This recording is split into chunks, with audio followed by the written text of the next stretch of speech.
Live. And I will Hello. record. All right. All right. We are going live and we are live and we are celebrating these two beautiful ladies with this Activate Success tips, tools, and insights to be the leader in your niche. And this is just remarkable. You ladies must be feeling like da da da da. You know, the day is here, and here we are. What an accomplishment. So, how are you feeling, Sujata, today? As we had a pre-launch on a couple of days ago, and then and now we're into the main launch. What is your feeling? What are people saying? And what's your takeaway so far? Thank you so much, Becky, first of all, for being with us through this publishing process. And, it's just been such a great experience to get to a goal of mine. And I started this book 5 years ago, and it was on the shelf, and I just prayed for somebody who had the same values as me. And 3 years ago, I met Sandra, and it was just, bread and butter, peanut butter and jelly. We just fit together so nicely, so well. And I just am feeling elation today that we accomplished this goal together. Well, it's a great big accomplishment, and you look fabulous today. Like, I love that purple on you. It looks very nice. Yeah, thank you. How about for you, Sandra? How are you feeling now that we've come this far and it's been quite a journey? Yeah, you know what, bringing the positive energy is always the neat part about this whole journey is, one person has the concept, another person has a similar concept, and it's the amalgamation, it's the conjoining of like-minded, value-oriented individuals. And Sujata and I have done just that. And I think it's very powerful, taking our experiences, our lived experiences, our personal background, and our research and all the things that we do in our day-to-day activities and coming together. And so, it's just so awesome. And it really speaks to the truth that if anyone has a dream, has a goal, with the right consistent action, guess what? You can accomplish it. It can happen. And that's why I'm so happy today. That is awesome. And the beautiful part about it is that you two ladies are from such incredibly different backgrounds. You guys are from everything's different about where you're coming from, and all of the different pieces that come into this, and yet you were able to accomplish something magnificent. Thank you.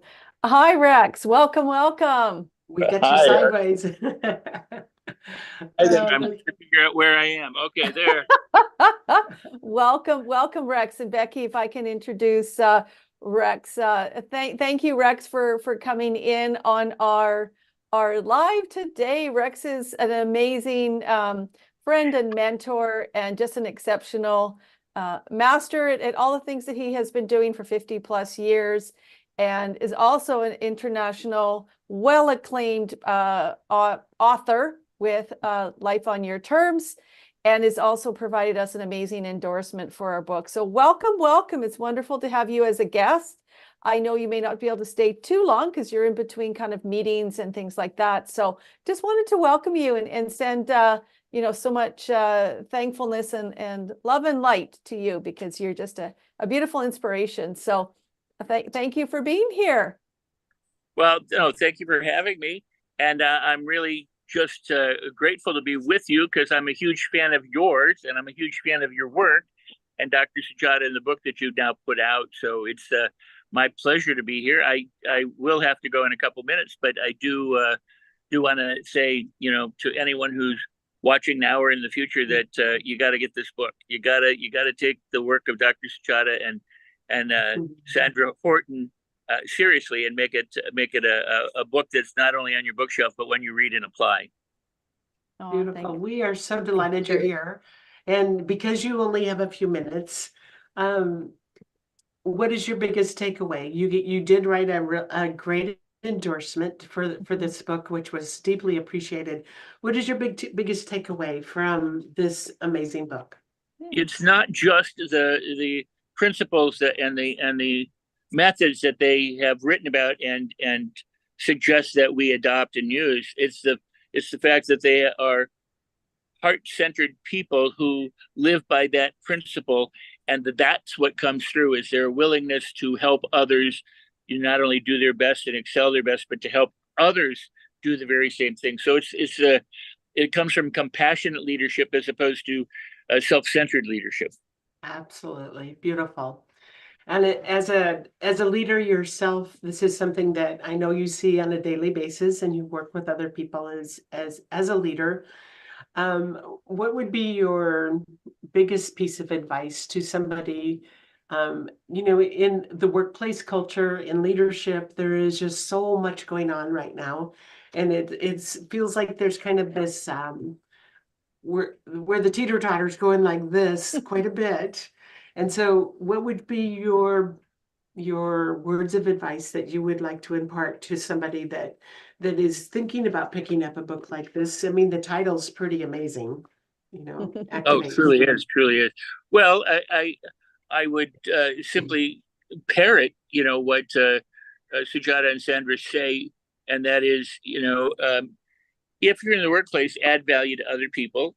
It's about being a team, not about competition, not crushing the competition, not trying to excel and take gladness in other people's defeat, but to cooperate, to collaborate, to work together in harmony, so that everybody does better than you would if you tried to do it alone, or if you tried to compete with other people. Make it a group effort so that everyone excels and does well and succeeds. And don't you think our marketplace, our workplace, kind of is demanding that now? It's changing so much in that respect because people, I think through COVID, got to experience something different. And now Well, I think, sorry, go ahead. Especially the young people coming up want something different.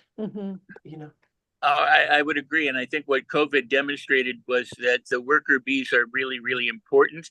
We see the great disparity of wealth, in this country and around the world, that some of the leaders, if you want to call them leaders, let's call them bosses because they may not be leaders, are making, 10, 20, 30, 35 times more than the employee is. And if you don't pay your worker bee well, they don't want to come back. They don't want to leave. They don't have to. They can find other opportunities and other things to do where they can do their side hustles and their gigs. But what COVID demonstrated was the second that the worker bees are not working, the people at the top aren't getting richer. You need the people who put you there to be paid a better living wage and to be paid exceptionally well, so that they can live and want to be there. I mean, loyalty should be rewarded and not punished. You shouldn't take away their 401ks and their promise of a future and have them live paycheck to paycheck. You should, if you're going to lead by example and spread the wealth around so that everybody does better. Well, if they thrive, then the whole company's going to thrive, and they're going to stay because they enjoy it. I saw a segment on 60 Minutes about a week or so ago, and it was this company that everybody in the company had a huge opportunity as they contributed. They were getting great stock in the company, and they were getting a lot of other things that was rewarding them, but those employees, they loved it there. They were not going anywhere else. They were benefiting financially, but they were also feeling very accepted as part of the culture. They were being trained, and they were coming up with cool ideas because they were happy, Right. And I think that's the key, is that because you're at the top, maybe making all the big money, doesn't mean you know everything that needs to know. And the workforce that is coming behind are very intelligent, and they also know that there's something better. Well, we have this idea and globally, but this military model of leadership where there's the top and then there's the troops or the foot soldiers who are supposed to execute all the commands or demands of the leaders while the leaders sit back and do all the planning. And that's really Oh yeah, an so outdated, Rex, I want to outdated model. stop you and introduce you because Sujata's husband's here, and he's very beautiful, a part of the wonderful military in the U.S. And so I'm the one Canadian here representing Canada. So Rob, this is wonderful. Rex Sykes. Rex, meet Rob. And I love this, and I love this opportunity that, we all need different leadership styles. And I know you have to run really quickly, Rex. So please just, if you have to leave, just let us know. Just give me a signal. And it's interesting because, all of our work requires us to have different opportunities to use different leadership styles, and having that self-awareness to really go from within to without, to know what is my place in this leadership. So it would be really interesting, Becky. I was just going to ask this clarifying question to Rex, and then to Rob would be wonderful as well. Is, in your experience, what has been that most essential key kind of a self-awareness piece for leadership? Say, Rex, in the people that you serve, that you've seen in the different environments. Well, let me clarify by saying a lot of it is context dependent. The military works well because the leadership fits that context. It may or may not work well in a corporate model, or in a church model, or in something else. Correct. So knowing the context with who would you work, and the model of leadership and the way that people interact is really, really important. And we shouldn't try and apply them across context. We should find out what works best with our audience, or the people that we serve, and those who serve us, and work together to make that happen. So, Rex, you said it. Thank you for saying that, because that's exactly what we've done in this book. We've given several chapters of several different leadership styles. Right. And the context truly, truly matters, because, military leadership, their style works for them, but it might not necessarily, work for my niche. And so we have all of these different niches. But in the book, I also tell about my story as a military wife. And when we first met and so forth, I really had to weigh those pros and cons. Should I marry this guy? Because that means I'm going to have to put my career on hold. But Rob I was very supportive of him, and I patiently waited through all of his deployments and raising the children and all of that. And now, he's supported me. So, Rob, go ahead and answer the question about military leadership, because he also teaches at the academy. So, Naval Academy. So he's working with those emerging leaders. Yes. Well, if you don't mind me just saying this, and that is because I will have to go, I'm honored and humbled to offer an opinion. I have never been in the military, so don't ever take my advice about the military for anything, because it's not. And I am grateful for the service of those who have served, and to help me and others be protected and keep safe. So, I know my arena, and in my arena, there are things that work and don't work.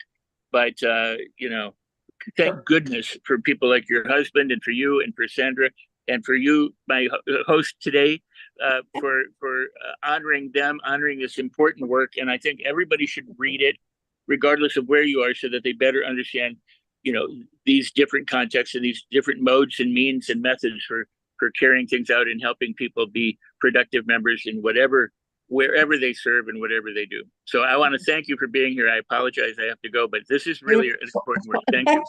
Oh, thank you, Rex. Thank you so much. I appreciate you very much, Rex, and we'll connect soon. Thank you for being here, and you are a joy, and you bring so much change and goodness to the world and all the work that you do. So thank you so much. Right back at each and every one of you that are there today. Thank you. Bye for now. Bye. Thanks, Rex.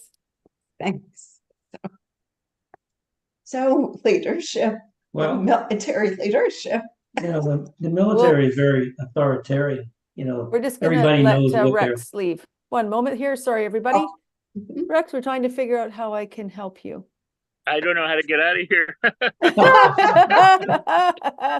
like, I So gotta help Oh, Rex. don't follow me. Don't Just follow stay, me. I can't even Rex. get off of the Zoom. I love live things. They're so beautiful. So Becky, Yes. I'm not sure. I think I can. Okay. Becky will figure it out. There we There we go. go. Okay. Ta-da! Well, I was going to say that in the military, it's very authoritarian in that, you are very aware of everybody's rank because they wear it. Mhm. But one thing I learned, having had what I thought were good leaders and bad leaders, was that I think the better leader is the one that really looks out for their people. Mhm.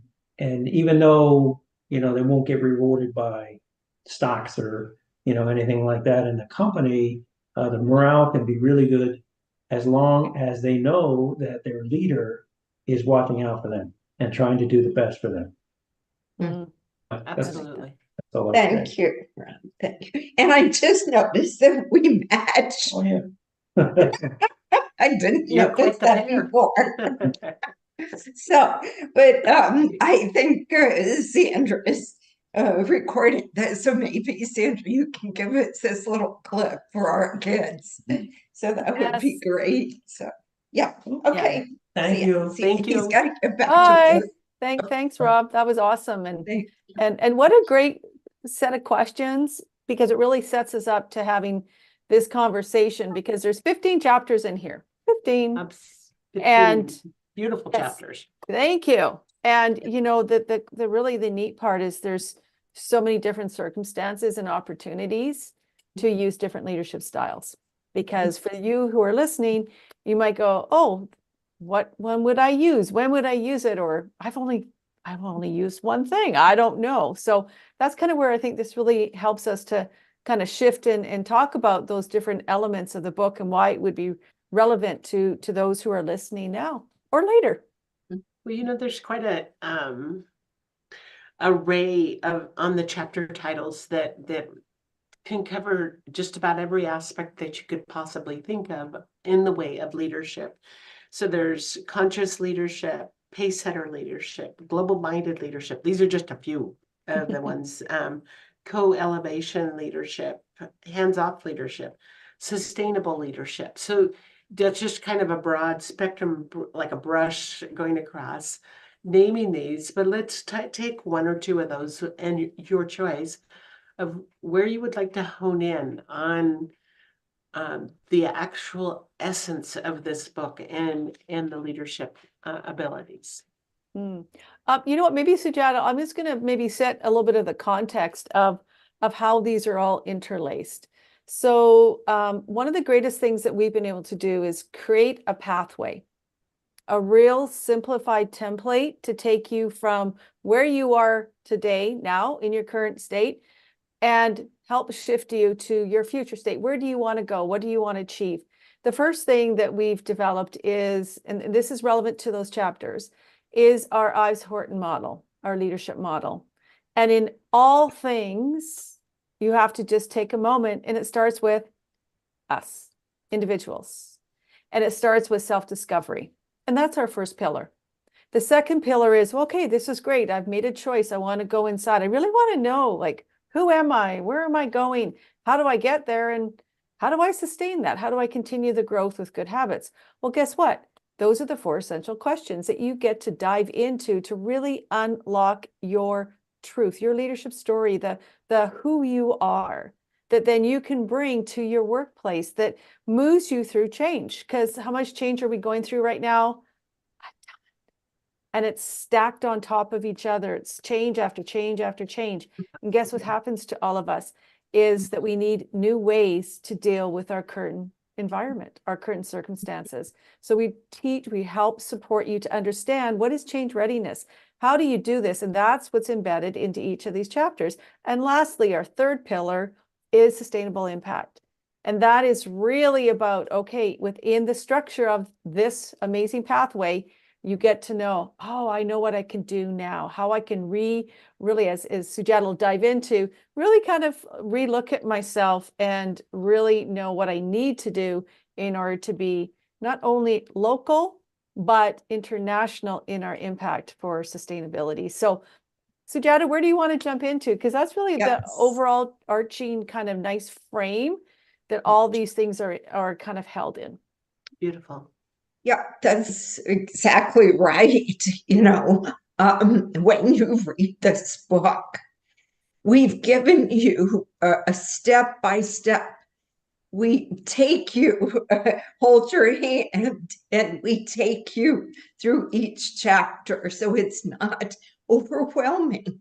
Mm-hmm. And in that triangle model that we've created, that triangle are those three pillars.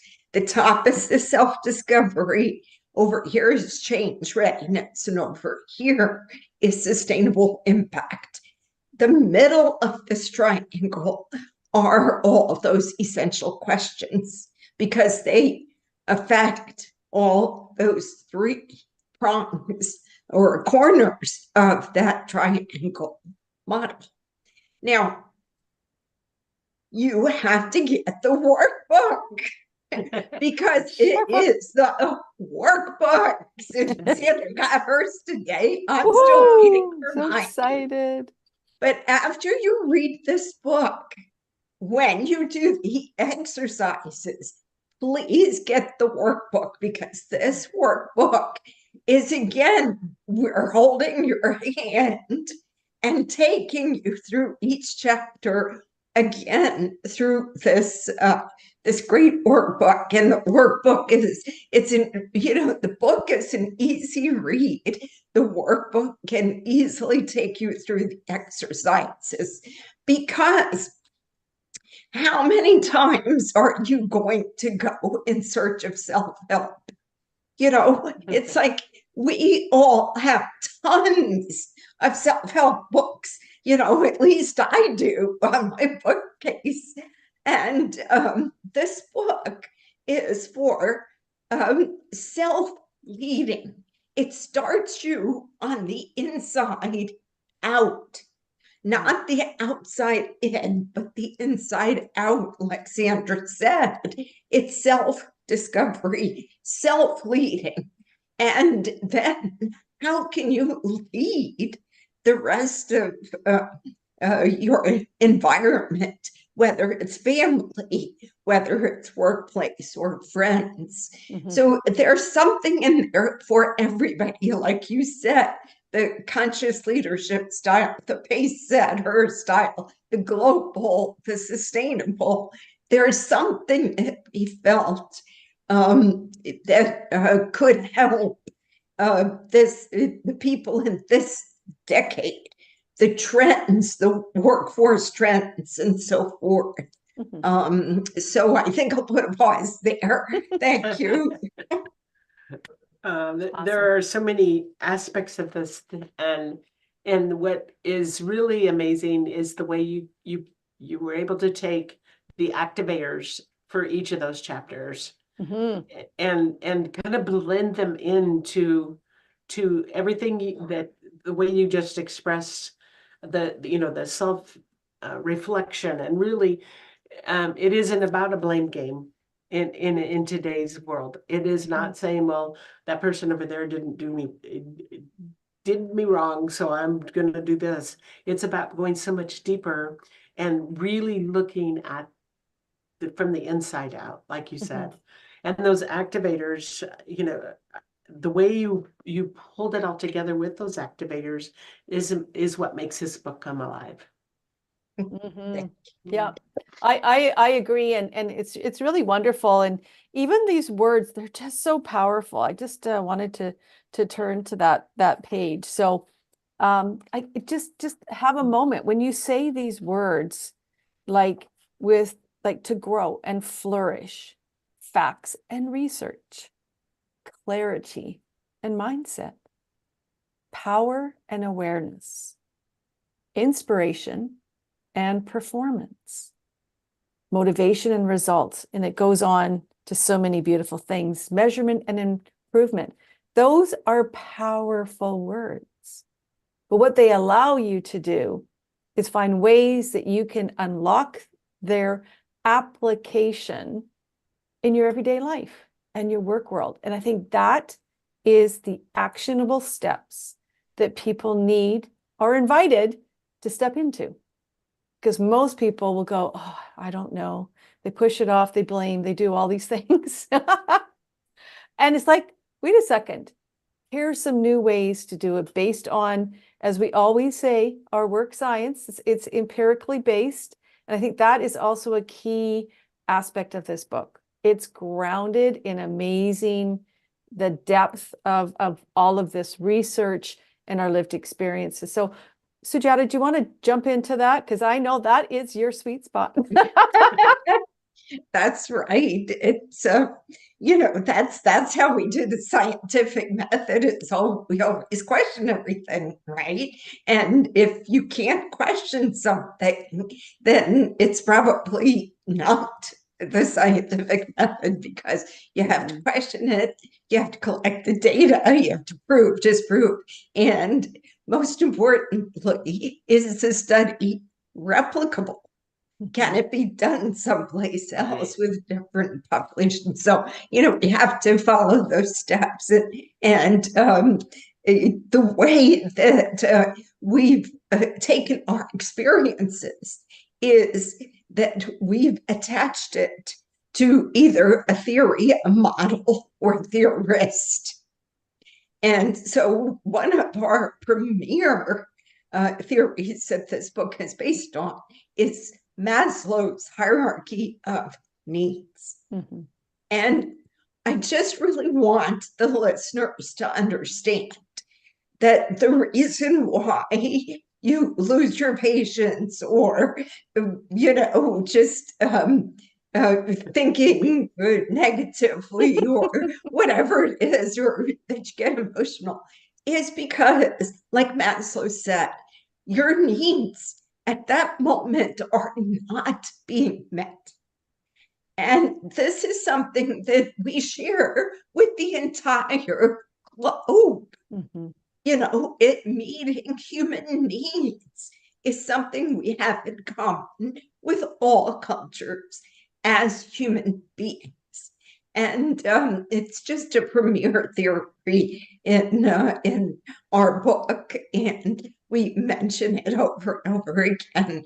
And we tie the needs portion to conflict resolution and effective communication, because in the workplace, people don't leave their jobs, they leave people.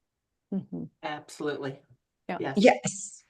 I've seen that with my daughter. She's in my youngest daughter has worked in the medical profession for a long time, and she was very unhappy. The stress was just, horrible.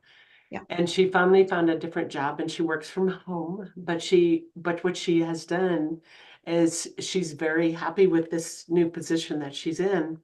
And there's a lot of teamwork that goes on, but she's brought people from that environment and helped them to grow in this new environment.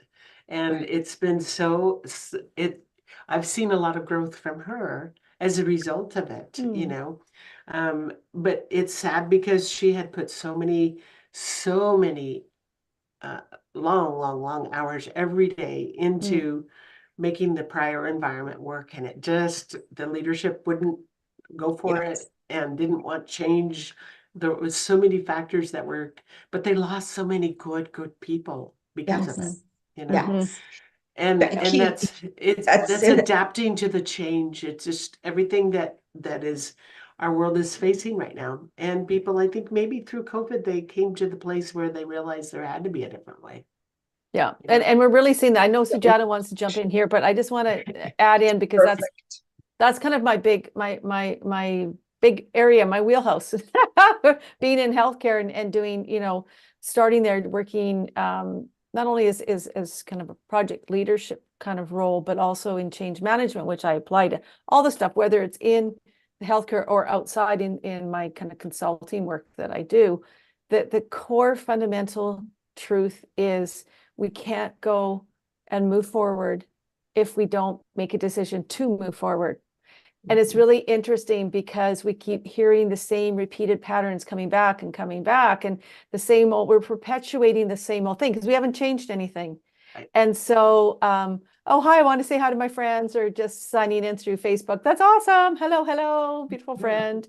And it's the truth. That's why this book is so timely, particularly in healthcare and in the leadership and in the nursing profession and the physician's perspective, because patients, clients want a different way, a different interaction. They want their leaders to look at things and do things differently. And so whether you have a medical hierarchical structure, you can still bring in conscious leadership practices. You can still create a we, not an I type culture. You can have an open door policy because you understand yourself as a leader. Not just going on your reactionary back brain, but into the front, into the curiosity. What could we do differently? And this is where we go to co-elevation leadership style, which is a beautiful concept, which is there is no hierarchy. We all kind of co-create, we collaborate, we bring in lots of diverse ideas. And guess what? New innovation happens. And that's what we need. And this particularly, because I'm working in the virtual healthcare world, this is a fundamental truth of what we're doing is changing, is creating opportunities to look at innovation, to really drive change. Because systems will kick back at you. That's what they do. Well, I find it pretty remarkable because I publish for lots and lots of people, but many, I would say that there's been several dentists, there's been a couple of other leaders and doctors in different fields, and the voice is in unison with what you're saying. So what I see is that people are catching on to the fact that this change has to take place. And I think there's a ripple effect going on here because what you're doing, the work you're doing, Sandra, the work you're doing, Sujata, and even in some respects, the work I'm doing of helping to get these books out, it has its ripple effect because there's leaders from many different walks of life that are saying the same words in different ways. And you know what that is? I think that's the key. That is the key because single-handedly we're one voice. But and we're connected, and that's the thing too, Becky, I wanted to go over to just respecting the time, but wanting to kind of jump into the whole importance of global and being global minded and the importance of bringing in diversity of voice, of really understanding our complex nature and creating that culture. And so Sujata, I really feel like in the book, this is one of those really key pieces. So do you want to jump into that just for a few minutes? Yes, absolutely. So earlier we mentioned that Maslow's hierarchy was a theory that was foundational for this book. The approach for this book comes from UNESCO's model of storytelling.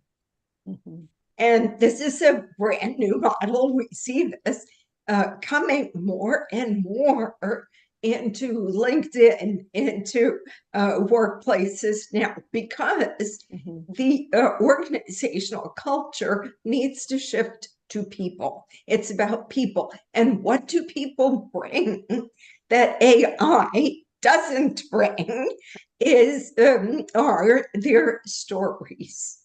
And so Sandra and I use ourselves as case studies at the get-go, at the very beginning of the book. And in the workbook, we offer you 3 different case studies to ponder over.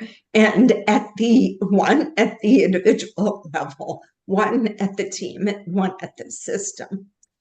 The global-minded leader, in our estimation, is an all-inclusive leader.